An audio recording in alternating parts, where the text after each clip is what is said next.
So welcome back to hell. Today I'm going to be doing the clutch. My brother here, he's not a mechanic, he's just dressed like one. And I'll show you why this video didn't come out last week. Okay? Give me a moment.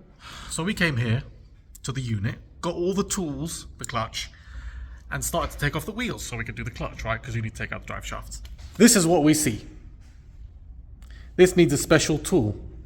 Now let me show you this tool, and let me show you why it took so long. So you need this tool to take off the wheels. It goes in here to take off the wheel bolts. Let me take that off in a sec. Now as you can see, this is a special kind of bolt. So you'd think this is wheel security, right? But no, take this off. Another security bolt. Now bear in mind, the first one took 3 days to arrive, almost a week. The second one, Renault wouldn't sell me, and when they did, they said it would take 7 days to arrive. I had to buy one aftermarket, and that took a few days on its own. So that's why this video didn't start last week. Anyway, here's what we're going to be doing. We're going to be taking off the wheels. I'm going to show you some of the things now. We're going to be taking off the front wheels, taking out the battery and the ECU tray, so we can get to the top of the gearbox mount, so we can lower the gearbox, take out the drive shafts, left and right. Hopefully not need to remove the gearbox entirely, just tilt it a little bit, you know, like that, so that we can get inside, do the clutch, do the concentric slave cylinder, bolt everything back up, put the drive shafts back in, wheels back on, and hopefully the car should run. That's the plan. So yeah, join me along. I'm going to put the phone up on the thing. I don't know how much I'm going to be able to actually film close up because I need I need about 6 hands to do this job. So yeah, I hope you enjoy it. Something else before we do get started is this. This is the locking wheel nut that arrived from some other car. Now the bolt size is 19 millimeters. Seems reasonable, except the rest of the wheel bolts are 17 mil. So you need 2 tools to take off a wheel. This is just to change a wheel on the side of the road. You need 2 tools to do it. Renault, why? Renault, for the love of God, okay? So the time is currently 4:30 in the afternoon. We're going to see how long this takes. We're budgeting about 6 hours, I think. Hopefully it doesn't take that long. But yeah, join along.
If you're watching this, Milwaukee, we need a sponsor.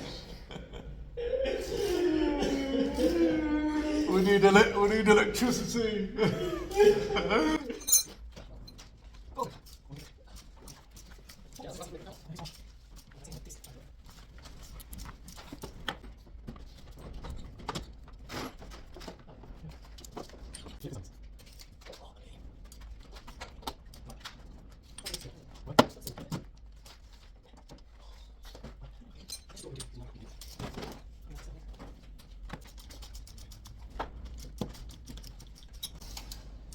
Call us for all your clutch needs. Absolute repair. We're only talking 48 hours left. Okay, so after a while, we're now at this stage, taking out the battery tray. This is the top of the gearbox mount, and the gearbox is obviously connected to the engine in there. So we're going to see what else we need to take out in a minute, and then get to the top of the gearbox bolts, which are down here somewhere, and then we can take out the drive shafts, and then hopefully change the clutch soon. Alright, so now just started on getting the hub bolts out. You can see this is, we've already started taking it out. Take it out, start hammering this slightly just to get it out. Taking out these bolts. See if I can see this. Push them in. taking out these bolts so they're loose. And what we're going to do is tilt the hub forward, outwards, so that the drive shaft comes out and then it can come out of the gearbox. Hopefully we don't need to do too much more than that. And I'll update you shortly. Alright, so the engine bay's all ready. Here's the battery out, gearbox mount, engine bolts for the gearbox are in there. Now here's the problem. Took the hub nut out, and this drive shaft will not come out. Okay, so now we're stuck. We don't know what to do right now. Thinking whether to just put the car back together and sell it with a clutch problem, part it out. But this is a nuisance now. It's literally been over an hour we're trying to get this drive shaft out of its position. Can you hear that? Hammering. But now we don't know what to do. Yeah, this is a disappointment. I was hoping to learn some clutches on this car, but it's just a nightmare. Every other car that I've seen videos of online, manual clutches, are much easier. And this is exactly why I didn't want to take this on. Okay? I thought it was just going to be quick because there was a guy online who did it in an hour and a half. Evidently, this is not the case. So I'm going to maybe try a little bit more, try and see if there's videos online I can learn from. Otherwise, I'm just going to put it back together and then check my options after that. Because after a while, it's just going to be like, I'm going to damage more parts taking it apart, and then I'm going to spend money on it, and then I might as well have paid someone to do the clutch. So it's just stupid. I'd rather learn on something where I bought it very cheap, and if I break a lot of parts, it's not that expensive to fix. On this, it is expensive. Okay. All right, so it is the next day now. As you can see, back in the driveway. We tried for about 4 hours to get that drive shaft out so that we can do the clutch, and it didn't work. And this is the situation that we're in now. To get the drive shaft out, because it's seemingly stuck, needs one of two things. Either take apart the suspension. In taking apart the suspension, we basically have to cut the tie rod, because the bolt and the nut are spinning together. So you have to cut the top of the bolt, hold it in, and then undo the nut. So you need new tie rod ends. If you need new tie rod ends, then you need an alignment as well, which is not good. And then you potentially risk damaging the drive shaft just to pull it out of the thing, because otherwise you need a hub puller, which is an entirely different tool, reasonably expensive tool, in order to get the parts off the car. We tried every single trick that it says online to get drive shafts out with no success. So I think what I've decided to do is I'm going to leave the clutch for now, because as I was putting together the car again, especially under the bonnet, I realized that the brake fluid went up. The brake fluid level went up. And that's not the first time. So I rebled the clutch, and the clutch felt better again. But this time it stopped slipping completely. So here's what I think is going on. I think the master cylinder's failed. But instead of leaking, I think what's happened is it's failed in a way where it's letting in air as you pump the pedal. So the more I pump the pedal, more air is going in. It's lifting up the brake fluid level in the reservoir. And eventually there's enough air in the system that the clutch pedal becomes hard and the clutch is not disengaging enough. And maybe when it gets hot, it was slipping before. It's not slipping now, but maybe that was the issue before. So I've ordered a master cylinder. I'm going to replace it. If it works, fantastic.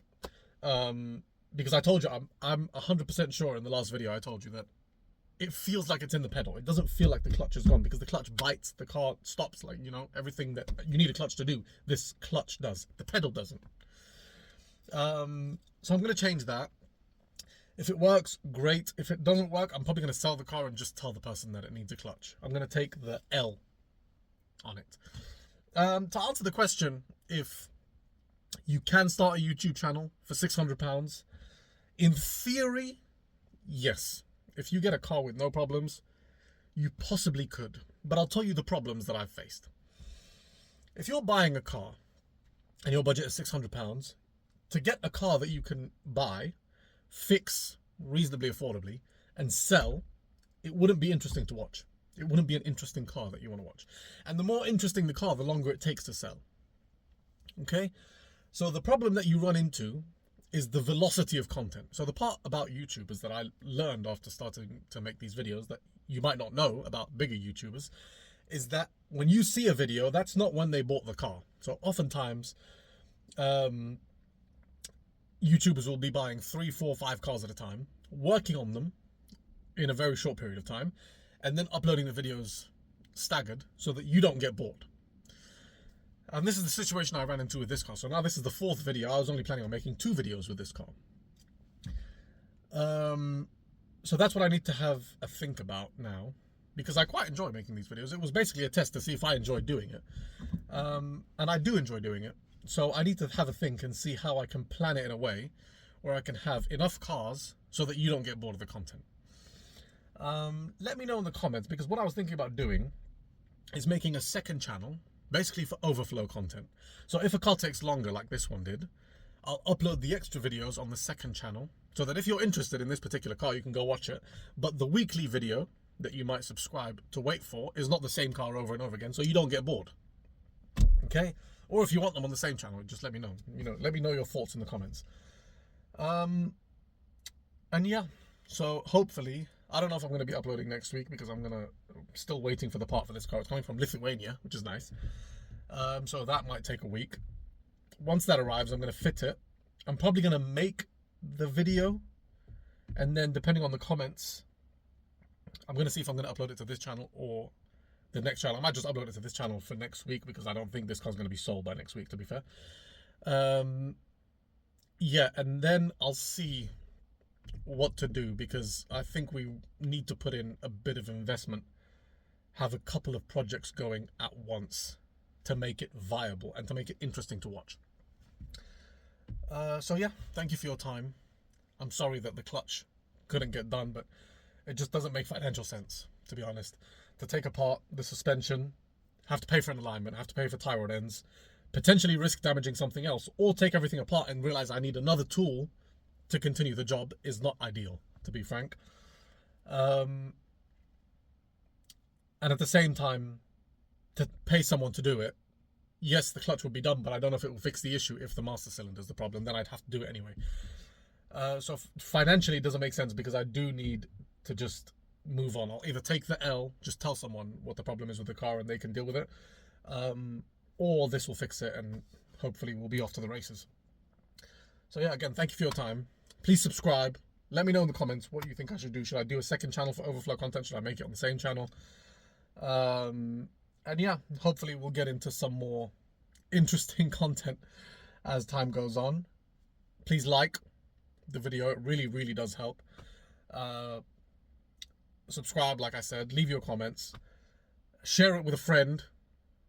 And I'll hopefully see you next week, although I might take a week or 2 off just so I can get this car sold, and then properly plan a good, few weeks of content without you getting bored of what you're watching. So yeah, thank you for your time. Bye-bye.